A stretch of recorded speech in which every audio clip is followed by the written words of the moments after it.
How to Win Friends and Influence People was one of the most successful books in American history, going through 17 printed editions in its first year of publishing and over 250,000 copies sold in the first 3 months. The book is an absolute timeless classic.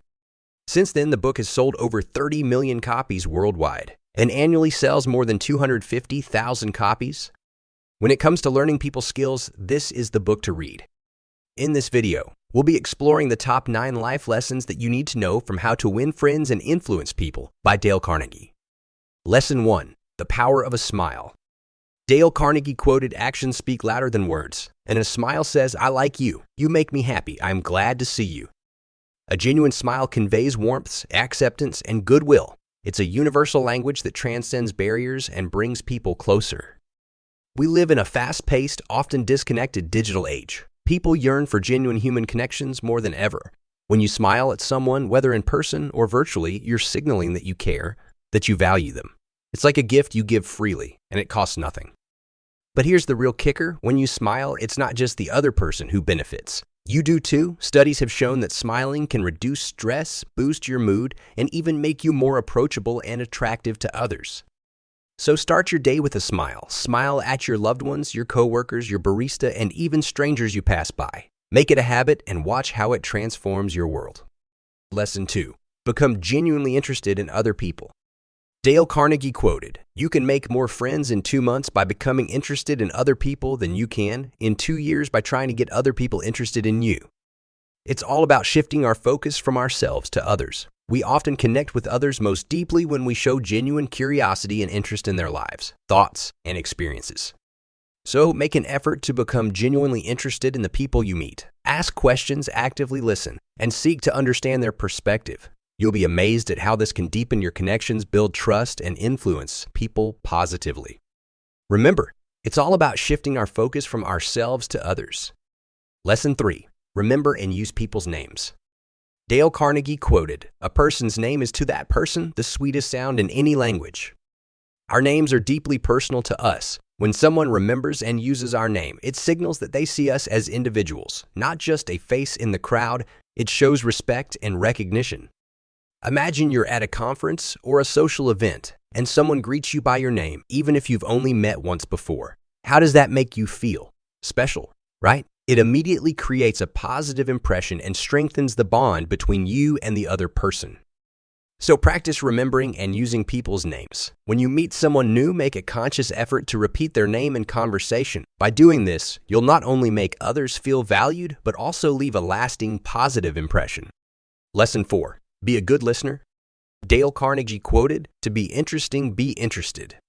Genuine interest in others, coupled with attentive listening, is the key to making people feel valued and appreciated.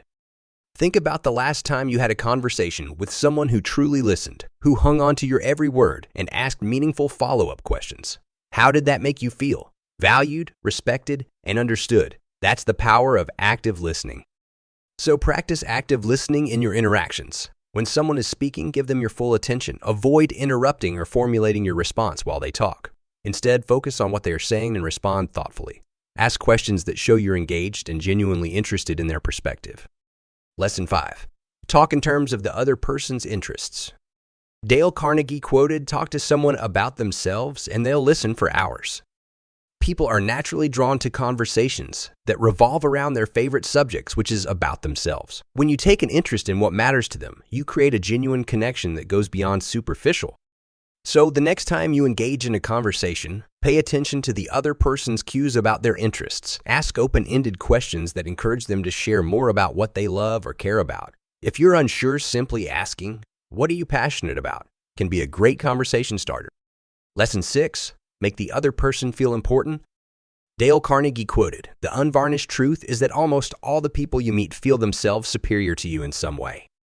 This statement highlights a fundamental human desire, the need to feel important. When you acknowledge and uplift the importance of others, you create powerful bonds. Carnegie shares a story about Charles Schwab, the president of Bethlehem Steel. Schwab was known for his remarkable ability to make his employees feel important. He would frequently praise them for their efforts and make them feel like they were the backbone of the company. This approach resulted in a motivated and dedicated workforce that consistently outperformed expectations. Think about your own experiences. How do you feel when someone genuinely acknowledges your contributions, listens to your ideas, or makes you feel essential to a project or conversation? You feel motivated, valued, and respected.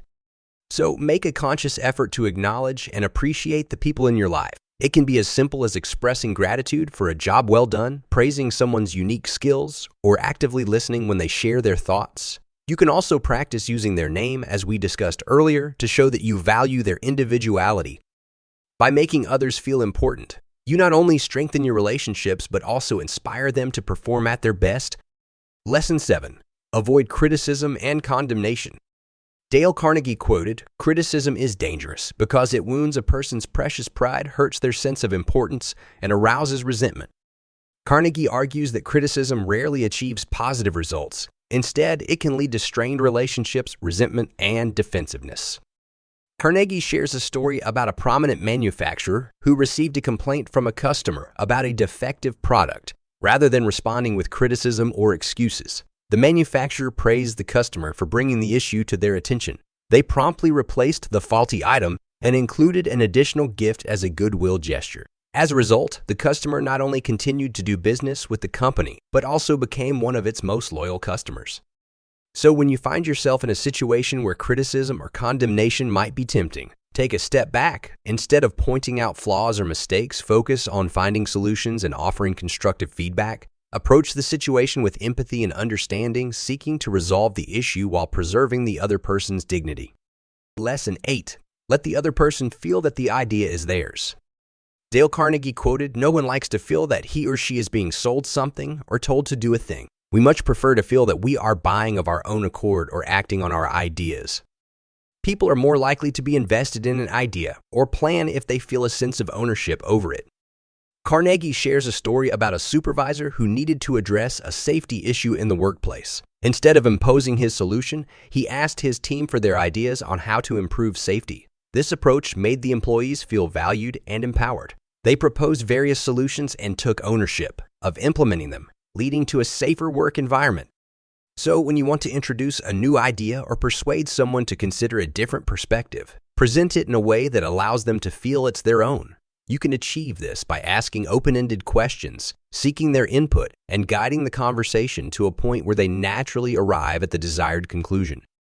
By letting others feel that the idea is theirs, you not only increase their buy-in and commitment, but also foster a collaborative spirit where everyone's contributions are valued. It's a powerful way to influence positively and build strong, cooperative relationships. Lesson 9. Throw down a challenge.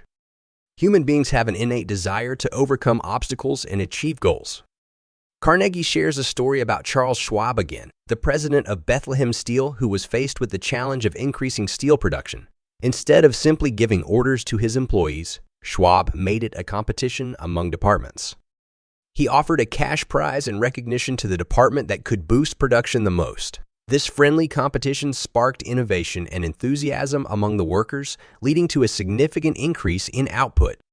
So when you want to motivate and inspire others, consider framing your objectives as challenges rather than orders. Create an environment that encourages healthy competition and rewards achievement. By doing so, you tap into people's natural drive to excel and achieve. Remember, it's not about creating undue stress or unrealistic goals. It's about setting attainable challenges that push people to grow and excel. And there you have it. These are the top 9 life lessons you need to learn from How to Win Friends and Influence People by Dale Carnegie. If you genuinely enjoyed this content, don't forget to hit the like and subscribe button. Thank you for watching. I hope to see you in my next video.